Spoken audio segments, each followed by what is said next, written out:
We gonna get it, man. Let's get into it in 3, 2, 1.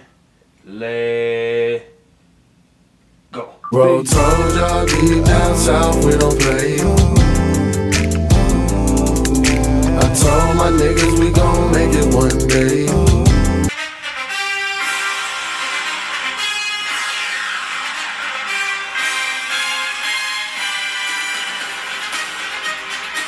Alright, everybody, it's your boy right here, man. BlackPill Sports. Welcome back to another BlackPill Sports podcast. I ain't been doing this in a long time. The last time I dropped an episode was, I think, back in November, October or November, man. So it's been a minute, man. I know y'all miss your boy. I miss y'all. Happy New Year. If we didn't really get into it, because a lot of stuff I had to be dealing with mentally to get back into this content creation podcast game. If you're already part of the BlackPill Sports community, make sure you like, comment, and subscribe on my channel. We are filming on YouTube as well. We are doing all streaming platforms of podcasts, Spotify, Apple, iHeartRadio. Make sure you actually like this, thumbs up, push through the algorithm, because we got a lot to get into today, man. First and foremost, man, we are getting into the Wildcard games that had passed this weekend, man. I didn't get into it last night, but, you know, there's 2 games on last night. Number 1, the Cowboys got spanked by the Green Bay Packers 48-32. Y'all seen everything. Jordan Love played out of his mind. First year quarterback, even though he's been there for 3 years, on the guidance and other stewardship and leadership of Aaron Rodgers, who now with the New York Jets.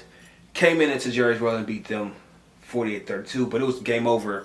Fourth quarter, 48-16. Night game, Jared Goff beat his former team, who drafted him number 1. The LA Rams who was led by Matt Stafford and Sean McVay. Beat them 24-23 in Stafford's old backyard in Detroit, which is now Goff's new home of Detroit Lions. But today we had a whopping score. We had 2 games today. We had Steelers and Bills. Bills with the dub 31-17. Box score. Let's get into it. We had Mason Rudolph 22 of 39, 229 yards, 2 touchdowns, 1 interception. The leading receiver was Pat Vermuth, 5 receptions, 76 yards. But it's really coming through your boy Josh Allen, 21 of 30, 203, 3 touchdowns. Had 1 rushing touchdown, 2 in the air, 1 to Dalton Kincaid and the other to Khalil Shakur. Stephon Diggs had 7 receptions, 52 yards. This was, I think, where Gabe Davis was not playing in this football game today, but they got the job done. As well, if you didn't know, Philadelphia Eagles, who are my team, got their tail beaten, spanked, they asses kicked, turned out in every single way. 32-9 in the backyard of Tampa Bay, led by Baker Mayfield, former number 1 pick in Cleveland Brown, went to Tampa and he went for check this out, y'all. 22 of 36, 337 yards, 3 touchdowns. Leading rusher was Ricard White, 18 carries, 72 yards. And everybody got a piece of the pie. Baker Mayfield. Kate Auden had 8 receptions, 89 yards. David Moore, 2 receptions, 66 yards. Trey Palmer, 1 reception, 56. Mike Evans, a veteran, 348. Chris Godwin, 445. And everybody else had 1 reception. But everybody got a piece of the pie of Baker Mayfield. Jalen Hurts did not. He played guard. He played all right. 25-35, 251 touchdown. Only touchdown went to with Dallas Goedert. Devontae Smith, aka Smitty, had 8 receptions, 148. The defense did play their hearts out, but the back 7 didn't. Darius Slay went out with an injury, 4th quarter. We thought it was a knee injury, even though he went under microscopic knee surgery to get the rest of that cartilage out. But he would like an injury was to his back or to his hip. But there's a lot of things coming down the pike. Let's get into tonight's game of the Tampa Bay Buccaneers and the Philadelphia Eagles. If you did not know that we were the team coming off Super Bowl, the defending NFC champions. We were crowned new ones at that today. Well, later on this year. Let's get into it. Let's get into this right now. Oh, excuse me. We were 10-1. We were the hottest team smoking, next to the San Francisco 49ers. But after the slew of games that we had went downhill. Now, what do you mean that we went downhill, BlackPill? Well, let's put it this way. Let's look up Philadelphia Eagles. Let's look up the Philadelphia Eagles schedule, and we're gonna look it up that we went to. So we're gonna go from 1 all the way to week 18. We're not doing a wild card because we just won a wild card game, right? New England, 25-20. Minnesota, 34-28. Tampa Bay, who we just got beat by, 25-11. The Commanders in overtime, 34-31. LA Rams, 23-14. We lost to the Jets, 20-14. That was our first loss. Beat Miami, Sunday Night Football, 31-17. Beat the Commanders again, 38-31. Beat Dallas, 28-23. Went into the bye week. So let's count how many dubs that is. 1, 2, 3, 4, 5, 6, 7, and 8. To the bye week, we're 8-1, ladies and gentlemen. Came back, beat KC, 9-1. Beat Buffalo in overtime, 10-1. This is where the slid has gone. Got our ass kicked by San Francisco, 42-19. Lost to Dallas, Sunday Night Football, 33-13. Got beat by Monday Night Football by Seattle, 20-17. That is 10-3. Beat the New York Giants, so that's 11-3. And then we lost to 11-4. I'm sorry. And then we lost to Arizona 35-31, and we lost to the Giants again 27-10. And in our regular season, 11-6. Giving the Cowboys the division when they won at 12-5. But there's one thing that we have in common with the Cowboys. We're both on the couch for this season, for the rest of this postseason. I'm kind of glad on that. But it's kind of funny because now I look at the Philadelphia Eagles in a sense like this. If y'all don't see my shirt, I'm wearing this shirt. Jalen Hurts, you know what I'm saying? You feel me what I'm saying? I love Jalen Hurts. But I had this chain on. Let me get close to my camera. I have this chain on. I don't think I can see the chain. I have this chain on. It's called No Excuses. I don't think I can really get. There it is. It's No Excuses. No excuses. That's what I feel like with this team. There's no excuses with this team. Doesn't matter if we were 10-1. Don't matter. There's no way in God's green earth that we should have dropped 5 straight games with 1 dub with the New York Giants. There's no way that we should have dropped 5 straight games to these teams. San Francisco, I can see. Dallas, okay, but not Seattle. We should have beat Seattle with the backup quarterback, Drew Lock at that. But let's get into it. Let me rewind that. Let's go all the way back to the Super Bowl. We got beat by Kansas City. Kansas City were a better team that February. In Arizona, we got beat, okay? We had the coaches. We had Nick Sirianni, who I think needs to go today. We had, what's my boy name? Shane Steichen, who's now the head coach, doing big things. With the backup quarterback who played on our team last year as Gardner Minshew, who's doing numbers, who could have won a division, but that legendary rookie C.J. Stroud stopped them in their tracks, and they won the division. So we lost a good offensive coordinator in Shane Steichen. Let's go to the defensive side of the ball. And John Gannon, who was our defensive coordinator, who people didn't want anyway. But realize this, people, we had a top 5 defense with Gannon as our defensive coordinator. We led the league in sacks. We led the league in pressures. We led the league in quarterback hits. Could nobody stop the front 7 of the Philadelphia Eagles, led by Hassan Reddick, Fletcher Cox, Brandon Graham, Jordan Davis, who we drafted at the time. We had Jonathan Hargraves, who now with the San Francisco 49ers, who probably gonna get a ring with them. We had the front. We had I can't think of our linebackers. We had Garner Johnson. We still had Slade. We had Bradbury. We had good safety help. We had a defense, y'all, top 5 in defense. We had a top 5 scoring offense. RPO was our friend. Remember how we went undefeated the last year when nobody could stop the RPO? But all of a sudden, when we lost Shane Steichen to Indianapolis, we lost John Gannon to Arizona to head coaching vacancies, we went plummeted downhill. Now, whose fault is that? Nick Sirianni is the leader of men. He's the head coach. He's the head man in charge. Harry Roseman just the GM and general manager. He's letting Nick Sirianni take over. Have I ever seen Nick Sirianni be fired up? No. Because last year he was riding the wave off his 2 coordinators. He was riding the wave. There was no point of him doing this kind of stuff. And every single game I've seen, ever since we got our asses kicked by San Francisco, he has had this dumb look on his face. Like he doesn't know he's like a deer in headlights. He does not know what to do. He don't know what to do. And it's like, how are you the head coach and you don't know what to do? Answer me that. You are the head coach of an organization that before you got there, it was with Doug Peterson, who beat the New England Patriots with the backup Nick Foles, with the former MVP of Carson Wentz, and y'all didn't draft Jalen until 3 years later in 2020 when COVID happened. So Sirianni, you don't know how to lead. You don't know how to lead a championship team. But you riding the wave with Jalen and the offensive line and the tush push, and you got A.J. Brown in free agency with the trade of Tennessee Titans. You drafted Smitty, who was a former Heisman winner with Jalen because they played together at University of Alabama. You had all the defensive veterans on the game, but you didn't know how to you don't know how to lead this team into this playoffs. You didn't know how to galvanize the troops when y'all lost after San Francisco 42-19, which I missed, which I call the game of missed tackles, because I think if we landed some key tackles, that game would have turned out different. I don't think we would have won it, but it would have been closer to what's expected. Okay. And then you let it happen. Then we lost to Dallas 13. I don't want to talk about that Dallas game or whatever. Let me get my board up. My bad, y'all. I got a lot of subjects we got covered tonight. Got a lot of subjects got covered tonight. But, yeah, man. So you got all this other stuff that's riding the wave of this. And you couldn't even galvanize the troops. Then let's go into it. Brian Johnson.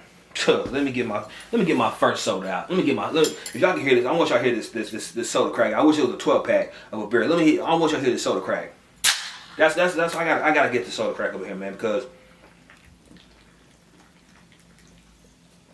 y'all gotta drink to that, man, because Brian Johnson, brother, Lord Jesus, how are you an offensive mind? And I support my brothers I support black coaches.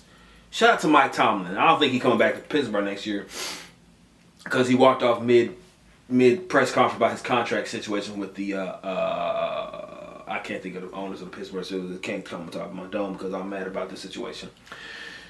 Brian Johnson, brother, you were with Shane Steichen last year. Shane Steichen is a genius. RPO was your friend. RPO is what you ran all last year. RPO is what made Jalen almost throw 4,000 yards. RPO is what made A.J. Brown and Smitty back-to-back 1,000-yard receivers. And you telling me you could have run it this year again? You got DeAndre Swift from the Detroit Lions, and you can't run RPO? And then y'all act to me, this reminds me so much, and maybe I'm sure, I need to take my stats. If y'all actually seen what Jalen Hurts looked like, he reminds me of Tony Romo. Because if y'all look at Dallas, remember how Tony Romo had a security blanket in Jason Witten?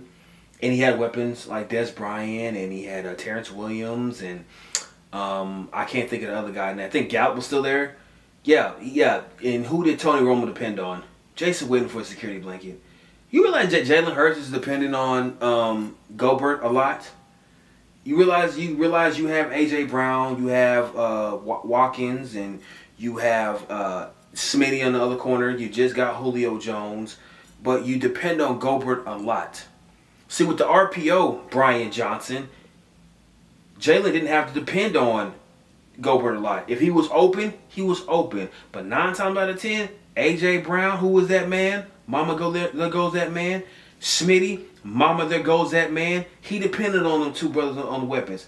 Even Watkins, who played a slot receiver, he threw him to him too. But somehow, in some way, Brian Johnson's vanilla-ass pee-wee offense, oh, Jalen, make sure you throw the 88 all the time. Make sure you throw the 88. What is this, Tom Brady to Rob Gronkowski? What is this, Tom Brady to Wes Welker? Tom Brady to Julian Edelman? What is this? Is this Dominic McNabb to what's his favorite receiver? It wasn't T.O. Jason Avant. Jalen Hurts had turned into this Tony Romo, Jason Witten type of cat. Nah, bro, you got other weapons too out there. You got other weapons to throw to too. You got other weapons out there too, brother. Plus as well, use your legs. That's what your leg is there for, Jalen. I think you may be hurt because your knee haven't healed the same because so much tush push. Them 600-pound squats is really weighing on your knees and joints as you get older.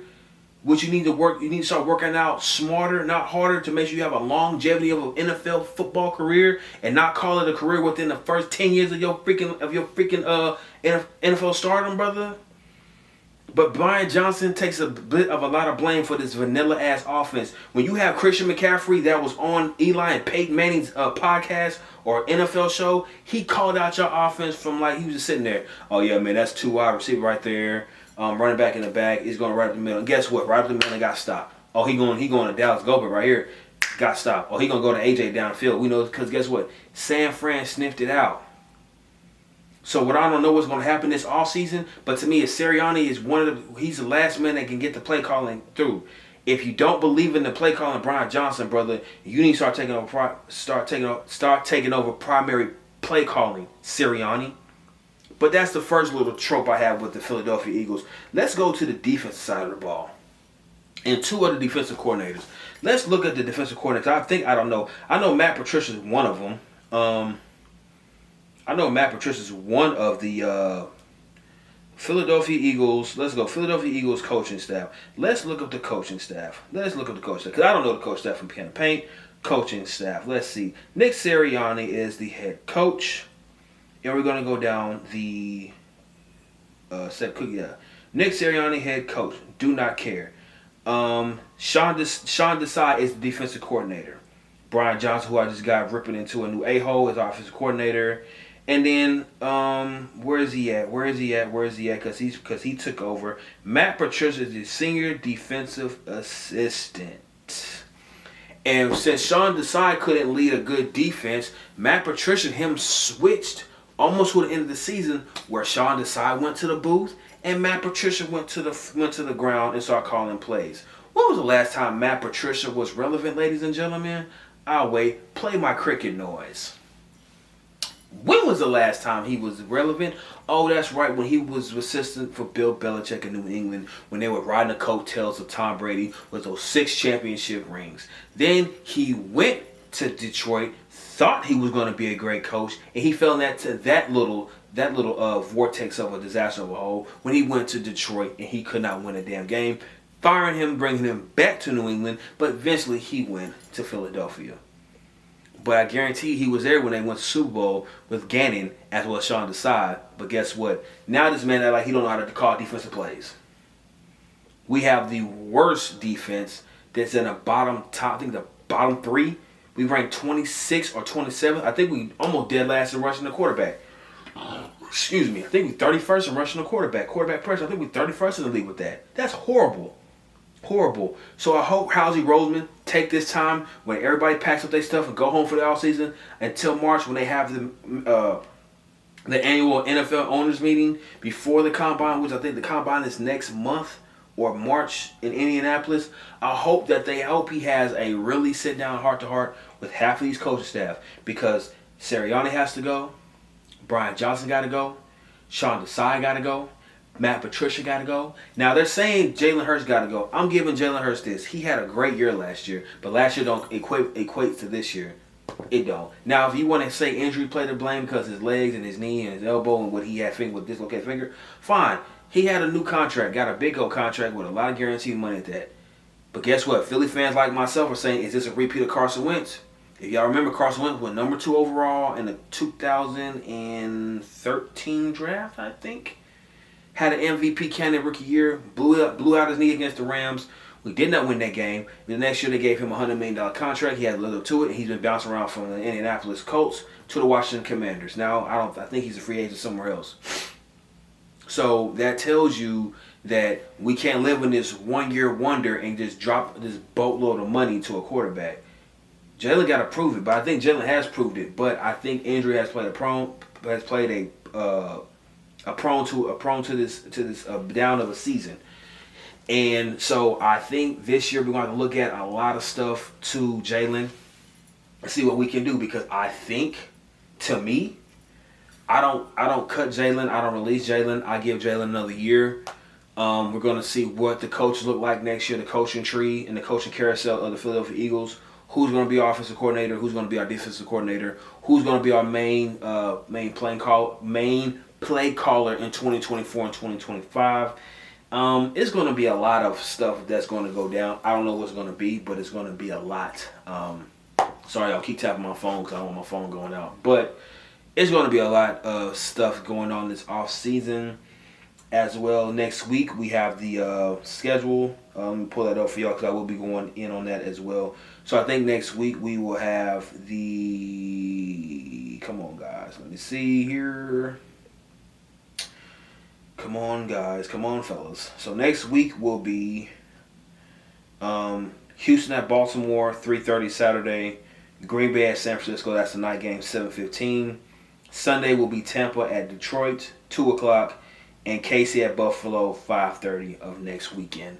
Actually, this coming weekend. I'm sorry. This coming weekend will be the 2 divisional rounds that I just mentioned. Houston at Baltimore. Green Bay at San Francisco. Tampa at Detroit, which is Sunday, and KC at Buffalo, which is Sunday as well. So that is the recap of the wild card games as well. My intake on Philadelphia Eagles. Philadelphia has to do something this offseason. They have to look at their whole roster, the whole coaching tree. What's the problem? What their main problem is? I think they got a lot of old veterans that need to go.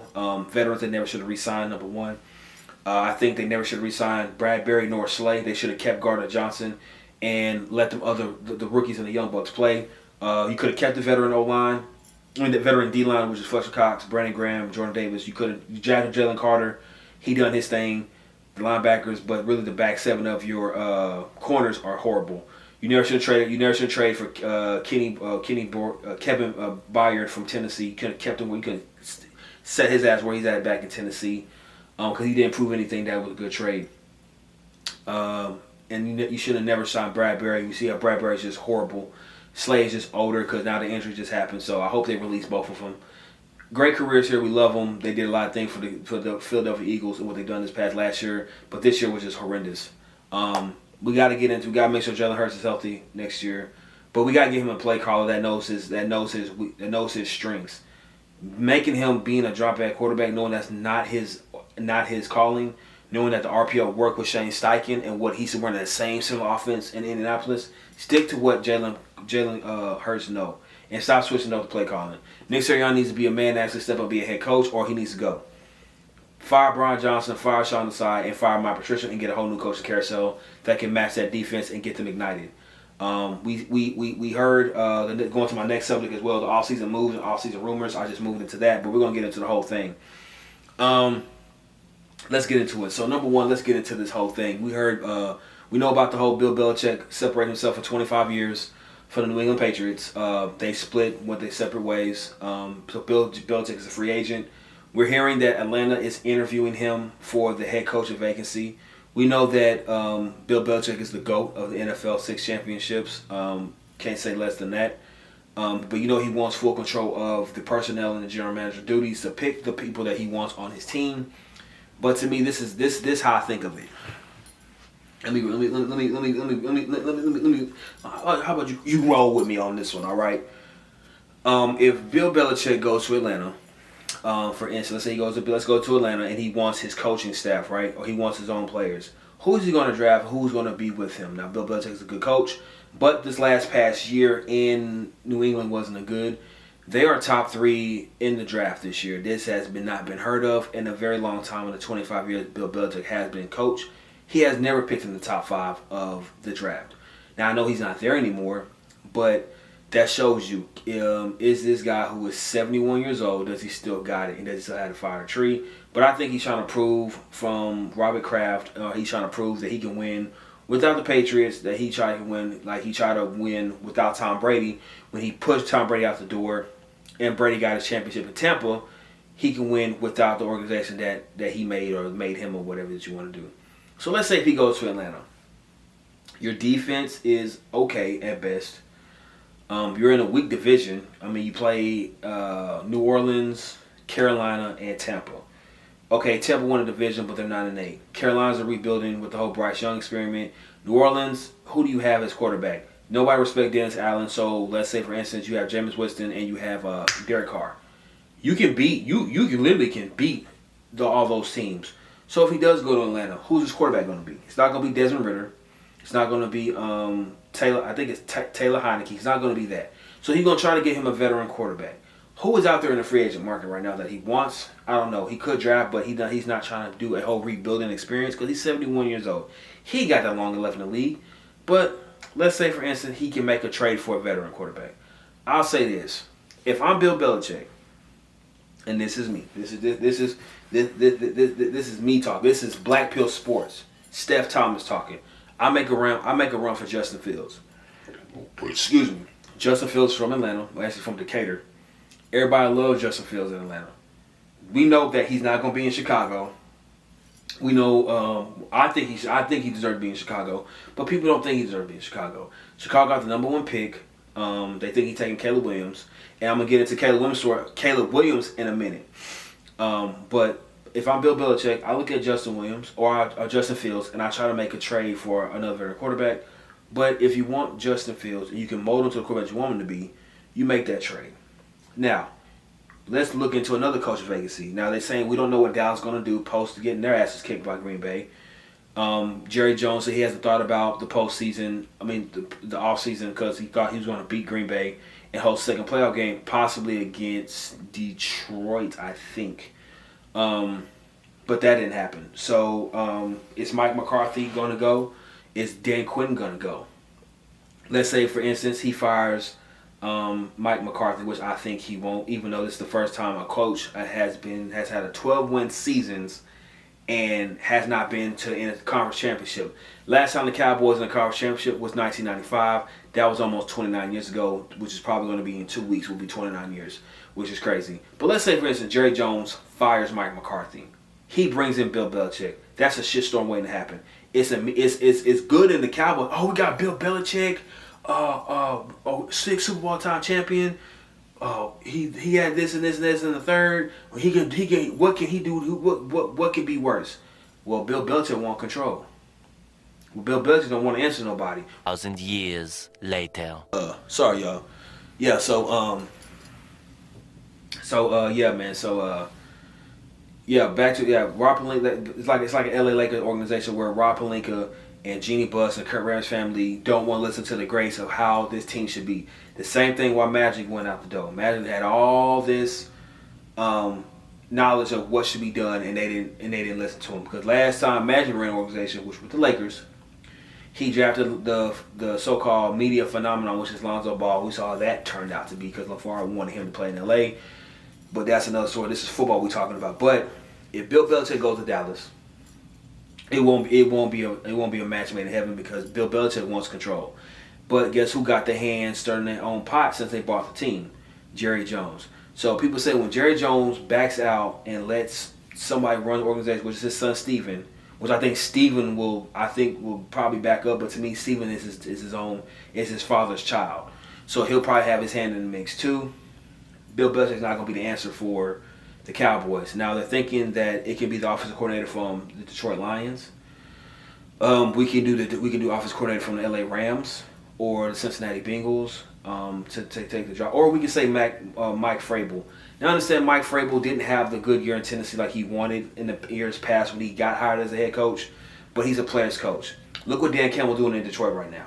Look what Dan Campbell doing in Detroit right now. He's a former Dallas Cowboy and led the Lions to a 12-5 season, the division, the NFC North, and a playoff victory in 33 years. That hasn't been done.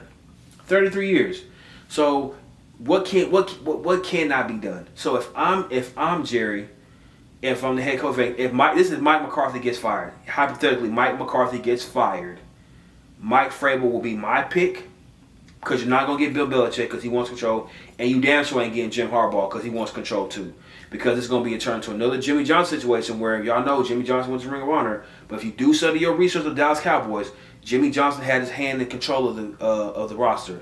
He had Troy Aikman, he got Emmett, he got Larry Allen, he got Leon Lett, Dan Campbell, Moose, Daryl Johnson. I can't think of all these Cowboy greats though. It's a lot of them, and he was the reason why Primetime went to Dallas and got the Super Bowl before Prime went to San Francisco and got his championship in the Bay Area too. But Jimmy Johnson wanted so much control, but Jerry didn't want that. That's why him and Jerry split, and Jimmy went to Miami, which turned out to be a total letdown. but Jimmy was the reason why the Cowboys got 3 Super Bowls. Now you can say, well, one Barry Switzer, but Barry Switzer came in there post Oklahoma and played with Jimmy's guys that he drafted and bought him for free agency. So technically, it was still Jimmy's team, even though Barry Switzer was the head coach. That's what I'm saying. But to me, if it happens, Bill Belichick and Jim Harbaugh won't go. I think Mike Vrabel or a young offensive coordinator will go in there. Now, who your quarterback will be? Dak Prescott. He's owed $59.5 million this year. Who are you going to get in free agency? You're not going to do a rebuild year either with a young quarterback, especially with that all-pro offense and defense. So you might, if you do keep Mike McCarthy, it's going to be another repeat of 12-5 season, maybe in 13-4 and a first-round exit. That's all I'm saying. Rumors as well. We heard Jim Harbaugh. We heard Bill Belichick going to Atlanta for the coach vacancy. We heard now today as well Jim Harbaugh was being interviewed by the Los Angeles Chargers today. And I think that's a match made in heaven as well, because Justin Herbert needs a new sound and a new voice with the coach, because this is not working with Staley. This team has so much talent around them, but they cannot get it done. As well, Herbert can't stay healthy. You have weapons such as Mike Williams and Keenan Allen. If you see the mock drafts, saying that they will draft Brock Bowers, the tight end for the Georgia Bulldogs, who was a freak of nature. You see that they need weapons. They'll probably go with the most experienced guy on the board, but depends on who has the head coach, which everybody points is going to be Jim Harbaugh.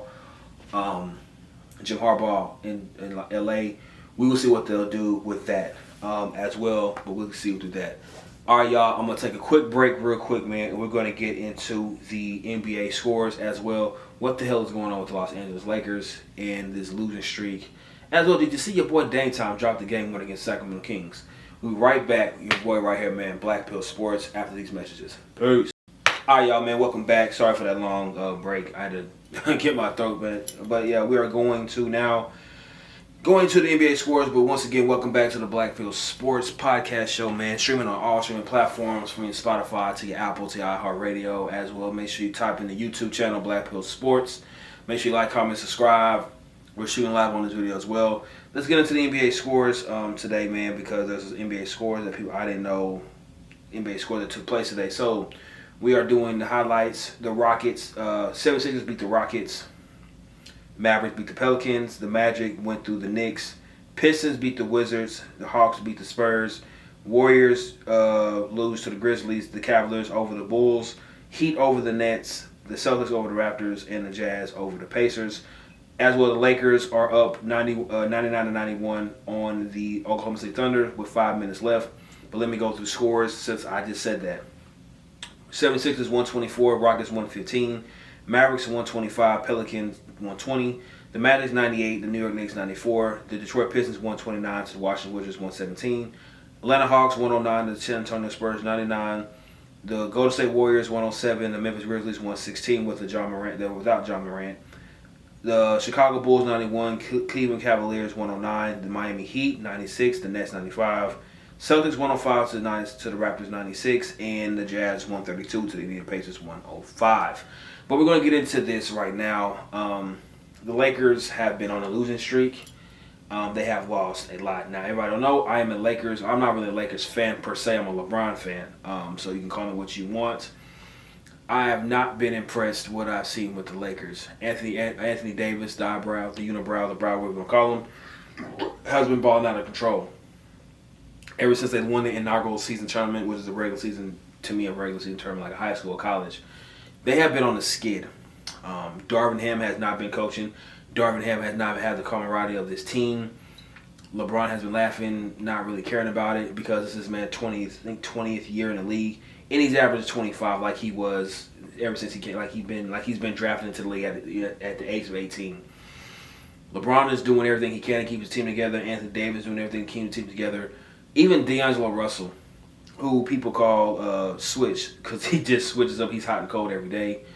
You got Reeves. You just got a team, but the record doesn't speak for itself, because what I'm looking at, 27-11 in 1921. They wouldn't make the play-in if the season ended today. They would make the play-in, because if we look at the standings of the NBA, which I'm gonna look at right now, We're gonna look at the standings. It is ridiculous. So the standings. If the playoffs did today, the Lakers are number 11. They are right behind Houston. So you telling me the young Houston team got a better record than the LA Lakers? 2 more wins, the Golden State Warriors have a better record than the Lakers.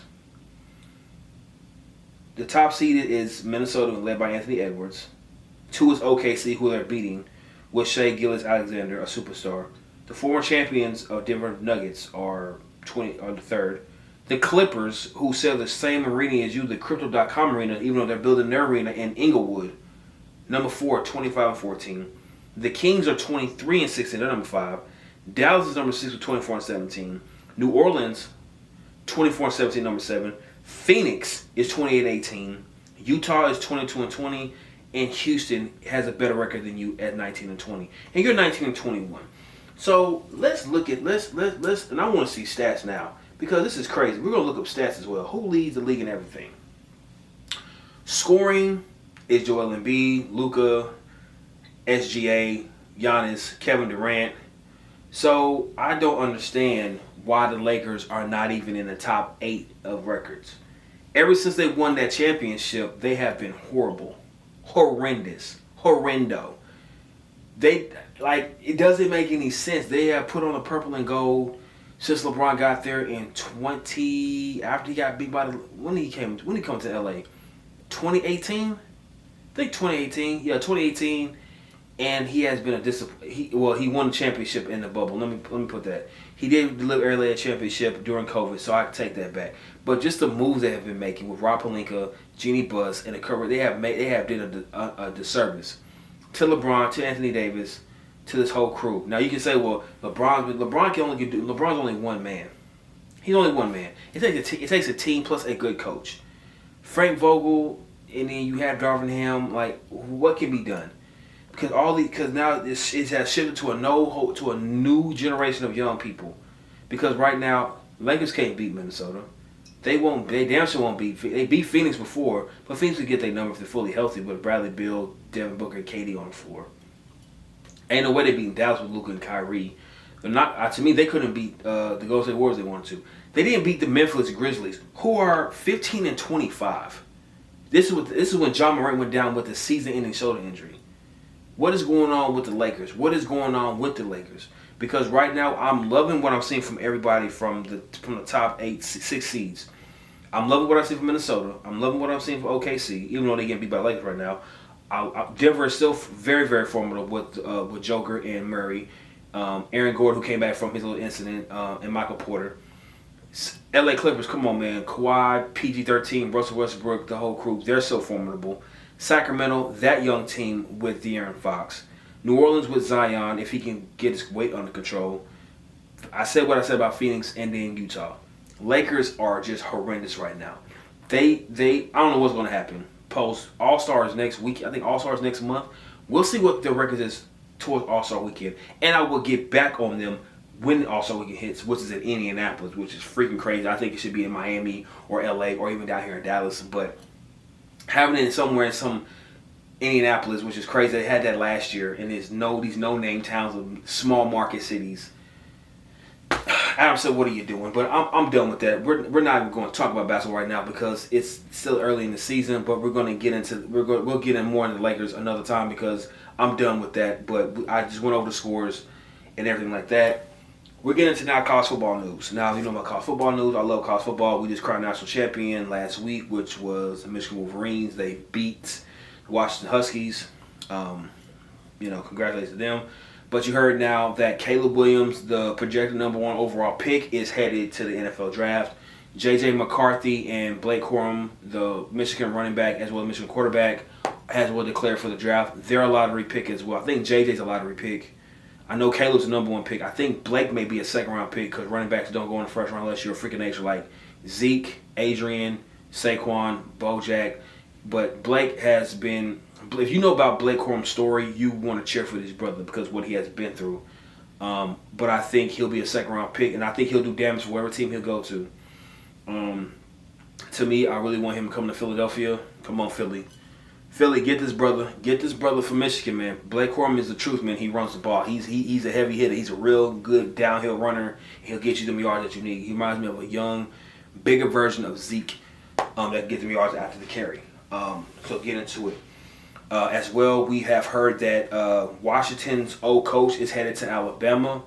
As well, we heard that Arizona head coach is now headed to Washington. Now I'm going to look into this college football thing real quick because I think I heard it before. Forgive me for looking up my notes. Yes, so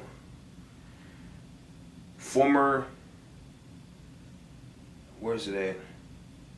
I'm sorry, y'all, but it said, yeah, I said about Caleb going to the league. Here it is. Yes, Arizona's head coach, Jed Fisk, is to Washington. He got a 7-year, almost a $50 million contract. It's $7.725 a year because Washington head coach is going to Alabama post Nick Saban's retirement. We thought Dabo Swinney we thought Alabama was going to take its time of hiring the head coach post Saban. Could have been Dabo. Could have been Lane Kiffin from Ole Miss. It could have been Landing from Oregon. As well, the guy from, I can't think of the coach from Florida State's name. The Washington coach was far from off my list because Washington's going to the Big Ten. Harbaugh's not in the Big Ten next year. Only person you probably have to deal with is Ohio State. That would have been the best thing to do to me if I was that coach, was to stay at Washington to run the table in the Big Ten. Yes, Lincoln Riley is still in Lincoln Riley. USC is going to the Big Ten as well. But now you don't have to deal with Caleb Williams. And now you don't have to deal with Jim Harbaugh. The only person you have to deal with is Ohio State coach, which I think, let me look up the Ohio State coach name. I apologize, y'all. I shouldn't have my shit together this time, but we're going to look at the Ohio State coach. Ohio State coach. And his name is Ryan Day. There you go. So Ryan Day, as well, you still have to deal with James Franklin from Penn State. You still have to deal with Michigan. So pretty much James Franklin from Michigan State. Yeah. So I think Marcus Freeman is still going to be. I think they're going to Big Ten. I think they're going to the Big Ten as well, or the ACC. But the only person that USC and Washington has to worry about going to the Big Ten next year is Ohio State now. But now that Jim Harbaugh is gone and the guy from Washington is gone, Ohio State may go undefeated. They may run the table. This may be the year 2024 Ohio State actually go undefeated to the Big Ten and actually beat them. But I think the head coach from Michigan is going to be the game guy that took over when Jim Harbaugh was suspended during the so-called Playgate, taking place or whatever from the team. But it's going to be something else. Caleb Williams is going to go number one as well. If you didn't hear what he said as well, let's get it back into it. So Caleb Williams does not want to go to Chicago because, if you heard this before, he does not want to play the Chicago Bears because he probably seen how they treated Justin Fields and what's the talent around them. It's not the division of NFC North, even though you're going to have to deal with Jordan Love, who's a bad man. But you probably going to have to deal with Jordan Love for the next 15 years. Kirk Cousins is gone. So I don't know who's going to be throwing the quarterback for Minnesota Vikings. You're going to have to deal with Justin Jefferson. Detroit too. I'm so sorry. Detroit with Jared Goff and that defense and that young talent. So yeah, I think that he doesn't want to go there because he knows he's not going to win. He got talent on the offensive side, but I mean the defense as well. But going against Jordan Love, Jared Goff, and whoever the quarterback's going to be for the Minnesota Vikings is going to be a problem because Minnesota's set on both sides of the football. So has Detroit, and so is Green Bay. So I understand that Caleb Williams doesn't want to go for Chicago. As well, he wants part ownership. He's trying to pull Patrick Mahomes. Patrick Mahomes didn't want to Patrick Mahomes came into the league, and he showed what he did behind Alex Smith. So I think that, and Patrick Mahomes, when he got his big old contract, the 10-year, $450 million contract, I think that he didn't want it. He didn't want any. He wanted to be cap friendly, but he didn't want part ownership either. Because the brother already owns a partnership with a couple of baseball teams, whatever, in Kansas City Royals. So he has his ownership in baseball. But with Caleb Williams saying he wants part ownership, we're trying to look. I don't know what he wants. He wants part ownership, and pretty much he wants to say so. Kind of like how Aaron Rodgers wanted to do in Green Bay, Brady wanted to do in New England, Peyton Manning wanted to do in Denver and Indianapolis. But he's a rookie coming in. He hasn't proven himself yet. But, this may be another Eli Manning 2004 draft fiasco or 2005, where he didn't want to go to San Diego, and he wanted to go to New York, and how San Diego drafted Eli, but then New York drafted Phillip Rivers, and they did the swamp, where Eli went to New York, Phillip went to San Diego. You saw how their careers matched up. Eli got his 2 rings, but Phillip had a great career in San Diego. May happen again in this 2024 NFL draft, where either, Chicago makes a trade with somebody mid-draft for Caleb Williams, or somebody trades their picks, like how Chicago traded with Carolina. I think Chicago traded with Carolina when they wanted Bryce Young, because I think people talking about make Chicago take Bryce Young, but Justin Fields. This is the same thing happened last year, this year, that Justin Fields in the same predicament he was last year. Do you take Caleb Williams' number 1 pick and do a rebuilding year, or do you trade it and keep Justin Fields as your QB number 1? Like I just mentioned before with the whole coaching carousel with Bill Belichick to Atlanta, they may make a trade for Caleb, or they may make a trade for Justin, because Justin is loved in Atlanta. As well, Bill Belichick trying to win now with that team. He's not trying to be no rebuild year. He's trying to win now, especially in that division of the NFC South.